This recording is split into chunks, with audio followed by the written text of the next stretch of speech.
माहिती, पण मनोज जरांगेचं काय काय कार्य आहे हे सगळ्या महाराष्ट्राला महाराज लोकांनी सांगितलं. लय कीर्तन केली, 558 पेक्षा अधिक कीर्तन सराटी अंतर्वाली झाली. महाराष्ट्रातला सगळ्यात मोठा आतापर्यंत सप्ता सराटी अंतर्वाली झाला. आजही सप्ता सराटी अंतर्वाली चालू आहे. महाराज लोक धरले पाहिजे, सरकारनं पाहिलं. मग जरांगे पाटलाचे महाराजच लावून द्या. अजय महाराज बारसकर, नगर जिल्ह्यातला सावेडी त्याचं गाव आहे. बोंबलत फिरतं, ते गावावर राहत नाही कधी.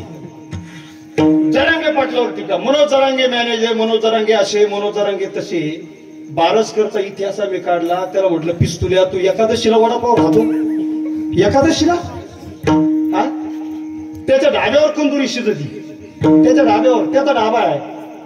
एकादशीला वडापाव खाणारा तू आणि जरांगे पाटलाकडे आला. जरांगे पाटलाने त्याच्या हातून पाणी पिलं नाही. जरांगे पाटलाला काय म्हणतो, मी तुकाराम महाराजांचा निरोप घेऊन आलो. तुका म्हणे मज धाडीले निरोप. हा, तुकाराम महाराजांनी माझ्याकडे निरोप घेऊन पाठवलं की जरांगे पाटलांना सांगा पाणी प्या. तुझ्याकडे तुकाराम महाराजांनी तुझ्याकडे, मग तू समजतो काय बा स्वतःला? निळोबारा समजतो का कोण समजतो? आणि त्याच्या हातून जरांगे पाटील पाणी पिणे मग तिकडे गेला. विरोधात पत्रकार परिषद घेतली. 40 लाख रुपये दिले सरकारनं, 40 लाख रुपये. बारसकर 40 लाख रुपये जर तू जरांगे पाटलाच्या विरोधात बोलत असेल ना, तर मी सांगेल गेला, शिवरायांना 350 वर्षापूर्वी सूर्याजी पिसाळांनी खंडोजी खोपड्यांनी विरोध केला ना, त्या फुटीर मराठ्यांची तू अवलाद असेल अजय बारसकर. त्याच्याशिवाय तुझ्यासारखी विरोध करू शकत नाही. विनाकारण भोगण्याचं काम. आणि मी बोलल्यावर शांत झालं. मी चॅलेंज केलं, जा तू जरांगे पाटलाच्या विरोधात बोल. जरांगे पाटलाला हात जोडून विनंती केली, म्हटलं पाटील त्या पिस्तुल्याला भाव देऊ नका. पाटील तुम्ही तुमचा कायदेशीर मार्गाने उपोषण चालू ठेवा. विनंती केली मी पाटलाला. पाटील त्या महाराजाला माझ्यावर सोडून द्या. ते महाराज आणि मी महाराज आम्ही आमचं बघून घेतो. अशा माणसाला काय भाव द्यायचा? विनाकारण भोगण्याचं का? आता त्याचा लय मोठा इतिहास काढला मी. हा, आता पत्रकार परिषद बोलणार उद्या, पण 2 मिनिटात सांगतो. तो गाव सोडून कशामुळे गेला? ते गावात भिशी चालित होता. हा, रवी महाराज. त्याच्या गावात त्याला कोणी महाराज म्हणत नाही, आजी म्हणत नाही, दादा भाऊ म्हणत नाही.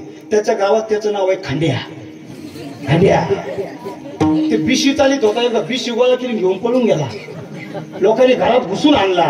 नुसतं आणला नाही, काय काय केलं नंतर सांगाल तुम्हाला. एवढा आणला खांड्या, तिकडे गेला. नंतर म्हणतो मी देहू संस्थानहून आलो. देहूच्या तुकाराम महाराजाच्या वंशजांनी सांगितलं तुझा आणि तुकाराम महाराजाच्या संस्थांचा अर्थार्थी काही संबंध नाही. ते म्हणतो मी महाराज आहे. त्याला विचारलं, आळंदीत कोणत्या संस्थेत शिकला, कुठे राहिला होता? उत्तरच नाही, शिकलत नाही ते. त्याच्या गळ्यात माळ आहे की नाही बघावं लागलं मला. कायम जरांगे पाटलाच्या विरोधात त्याला सांगितलं, बाबा समाजाच्या विरोधात बोलू नको, पैशापुरतं काम कर. पुन्हा म्हणतो काय, त्याचे लोक मला फोन करते, आमचे महाराज तुम्हाला भारी भरले महाराज. मला म्हणतोय, मी म्हटलं तुमच्या महाराजाला स्क्रिप्ट वरून येते नुसती वाचायची असते.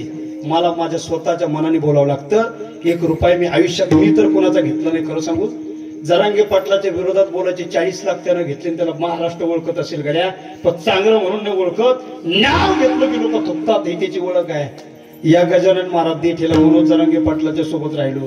जरांगे पाटील माहितीये काय देणार नाही सरकार, काय देणार नाही. पण सांगेल गड्या, रक्ताशी आणि समाजाशी गद्दारी जो करेल ना, तो त्याच्या रक्तात समाज नाही आणि तो समाजाचा नसेल. गद्दारीमध्ये पर्यंत होणार नाही. आणि एका दिवसात कोटी रुपये नाही कमवणार मी. एका दिवसात कोटी रुपये नाही कमवणार मी. आहे तोपर्यंत कमील, मरेपर्यंत कमील, पण कधी गद्दारी करणार नाही. समाजाशी गद्दारी केली, समाज कधी खपून घेणार नाही. जरांगे पाटलांनी समाजासाठी संघर्ष केला. तो संघर्ष अंतिम टप्प्यात आहे. जरांगे पाटलांनी जे काम केलं याच्यातून सामाजिक धर्माची ताकद दिसून येते. विढाला